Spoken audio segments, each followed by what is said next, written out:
بسم اللہ الرحمن الرحیم۔ السلام علیکم ورحمۃ اللہ وبرکاتہ۔ دوستو، آج میں آپ کو والدین کے ساتھ حسن سلوک کے بارے میں ایک حدیث مبارکہ سناؤں گا، جس کو آپ نے آگے شیئر بھی کرنا ہے اور اس پہ خود عمل بھی کرنا ہے۔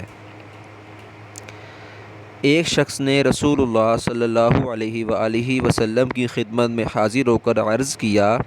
اے اللہ کے رسول صلی اللہ علیہ وآلہ وسلم، میرے والدین کی وفات کے بعد خیر کی کوئی ایسی چیز باقی ہے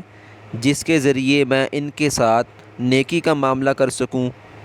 رسول اللہ صلی اللہ علیہ وآلہ وسلم نے فرمایا: ہاں، ان کے لیے دعائے رحمت اور استغفار کرنا، اور ان کی وفات کے بعد ان کی وصیت کو پورا کرنا، اور ان کے متعلقین کے ساتھ صلہ رحمی کرنا، اور ان کے دوستوں کا اکرام کرنا۔ ابو داؤد شریف کی روایت ہے۔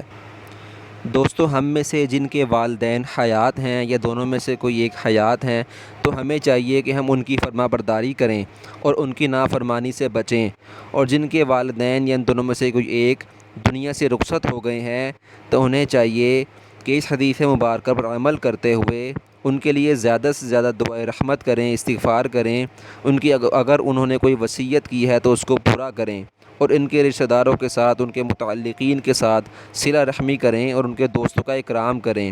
اللہ تعالی ہمیں اپنے فضل و کرم سے اپنے والدین کی فرما برداری کرنے کی توفیق نصیب فرمائے، اور جن کے والدین حیات ہیں اللہ تعالی ان کا سایہ ان پر خیر و عافیت، ایمان و اسلام کے ساتھ دیر قائم و دائم سلامت رکھے، ان کے والدین کو لمبی زندگی عطا فرمائے، اور جن کے والدین یا ان دونوں میں سے کوئی ایک دنیا سے رخصت ہو گئے ہیں تو اللہ تعالیٰ ان کی بخشش فرمائے، ان کو اعلیٰ علیین میں جگہ عطا فرمائے، اور ان کی اولاد کو ان کے لیے صدقہ جاریہ بنائے۔ آپ نے اس حدیث مبارکہ کو آگے زیادہ سے زیادہ شیئر کرنا ہے تاکہ زیادہ سے زیادہ لوگ اس حدیث مبارکہ کے بارے میں اور والدین کی اہمیت کے بارے میں جان سکیں۔ جزاک اللہ خیرا و احسن الجزاء۔ السلام علیکم ورحمۃ اللہ وبرکاتہ۔